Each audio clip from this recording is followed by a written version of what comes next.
আজ ফের কংগ্রেসের জনতা ভবন ঘেরাও কর্মসূচি। যুদ্ধংদেহী মেজাজে আসাম পুলিশ তৈরি করে রাখা বজ্র অগ্নি নির্বাপক বাহিনী। গুয়াহাটিতে আটক যুব কংগ্রেসের কেন্দ্রীয় সভাপতি। হোটেলের ভিতরে আবদ্ধ যুব কংগ্রেসের কেন্দ্রীয় সভাপতি উদয় ভানু শিব। কেন্দ্রীয় সভাপতি উদয় ভানুর মোবাইল ফোন বাজেয়াপ্ত করল পুলিশ।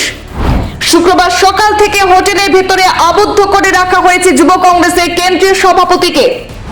যুব কংগ্রেসের কেন্দ্রীয় সভাপতির সাথে সাক্ষাৎ করতে যাওয়া রাজ্য সভাপতি জুবাইর এনামকেও বাধা পুলিশের। মোতায়েন করা হয়েছে বৃহৎ সংখ্যক সিআরপিএফ এবং এসএসবি বাহিনী। আরো একবার জানাচ্ছি দর্শকদের, আজ ফের গুয়াহাটিতে রয়েছে কংগ্রেসের জনতা ভবন ঘেরাও কর্মসূচি।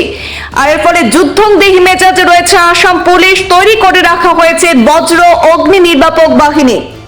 গুয়াহাটিতে আটক যুব কংগ্রেসের কেন্দ্রীয় সভাপতি। একটি হোটেলের ভেতরে আবদ্ধ করে রাখা হয়েছে যুব কংগ্রেসের কেন্দ্রীয় সভাপতি উদয় ভানু শিবকে। কেন্দ্রীয় সভাপতি উদয় ভানুর মোবাইল ফোনও বাজেয়াপ্ত করেছে আসাম পুলিশ। আজ শুক্রবার সকাল থেকে হোটেলের ভেতরে আবদ্ধ করে রাখা হয়েছে যুব কংগ্রেসের কেন্দ্রীয় সভাপতিকে। যুব কংগ্রেসের কেন্দ্রীয় সভাপতির সাথে সাক্ষাৎ করতে গিয়েছিলেন রাজ্য সভাপতি জুবাইর এনাম, তাকেও বাধা পুলিশের। মোতায়েন করা হয়েছে বৃহৎ সংখ্যক সিআরপিএফ এবং এসএসবি বাহিনী। আজকে আমরা আসাম প্রদেশ যুব কংগ্রেসের একটি শ্রদ্ধাঞ্জলি প্রার্থনা সভা এখানে করা হয়েছিল, কিন্তু সর্বধর্ম প্রার্থনা সভা, সেই সভাতে উপস্থিত হয়েছিলেন আমাদের কেন্দ্রীয় সভাপতি উদয় ভানু এবং আমাদের আসাম প্রদেশ যুব কংগ্রেসের সম্মানিত সভাপতি জুবাইর এনাম মহাশয়ের নেতৃত্বে এই সংবর্ধনা সভা এখানে আয়োজন করা হয়। কিন্তু গতকালকে রাত্রে আমাদের অসম প্রদেশ যুব কংগ্রেসের সভাপতি জুবাইর এনাম মহোদয় যখন আমাদের রাষ্ট্রীয় সভাপতি উদয় ভানুজিকে আইরিশ হোটেলে রেখে ঘরে ফিরেছিলেন, তারপর থেকে আমাদের অসম প্রদেশ যুব কংগ্রেসের সম্মানিত সভাপতি জুবাইর এনামকে বারবার পুলিশ বিভিন্নভাবে ভয় দেখাচ্ছে এবং আজকের এই সর্বধর্ম সংবর্ধনা প্রার্থনা সভা না করার জন্য অনেক কিছু ট্রাই করেছে।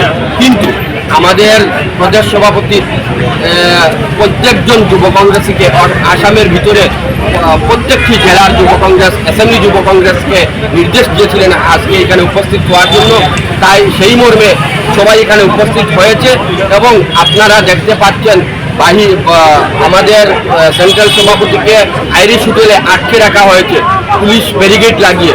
সেখানে প্রায় 500 জন পুলিশ লাগিয়ে আমাদের কেন্দ্রীয় সভাপতিকে সেখানে আটক করা হয়েছে এবং এইখানে আমাদের মানবেন্দ্র কমপ্লেক্সে এক সর্বধর্ম প্রার্থনা সভায় উপস্থিত হওয়ার জন্য যেভাবে যুব কংগ্রেস এসেছিল, কিন্তু আপনারা দেখতে পেরেছেন এখানে সামনে আপনাদেরকে আমরা দেখাবো যে সামনে পুলিশ ব্যারিকেড লাগানো হয়েছে এবং যুব কংগ্রেসীদেরকে ভিতরে প্রবেশ করতে দেওয়া হয়নি। তাই আমরা মনে করি এটা গণতন্ত্রের একটি কালো দিন, কারণ আমাদের আসামের যিনি মুখ্যমন্ত্রী উনি ভয় পেয়েছেন আমাদের প্রদেশ সভাপতি জুবাইর এনামকে এবং আমাদের রাষ্ট্রীয় সভাপতি উদয় ভানুকে ভয় পেয়েছেন। আজকে একটি সর্বধর্ম প্রার্থনা সভা, সেখানে কেন এভাবে পুলিশ লাগিয়ে মানুষদেরকে ভিতরে প্রবেশ করতে দেওয়া হচ্ছে না?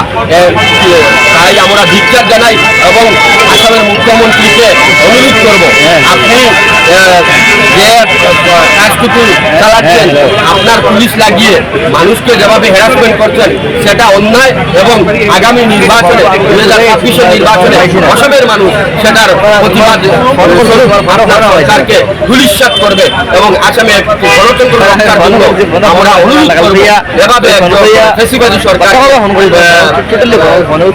গণতন্ত্র হত্যা করার অসাম্প্রদায়িক কংগ্রেস সরকার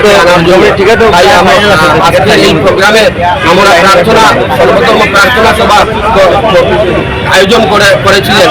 তাই আমি অনুরোধ করব আপনারা সবাই উপস্থিত থাকবেন এবং আমাদের প্রার্থনা সভা হবে এই বলে আপনাদের সবাইকে ধন্যবাদ জানিয়ে এখানে আমার বক্তব্য শেষ করব।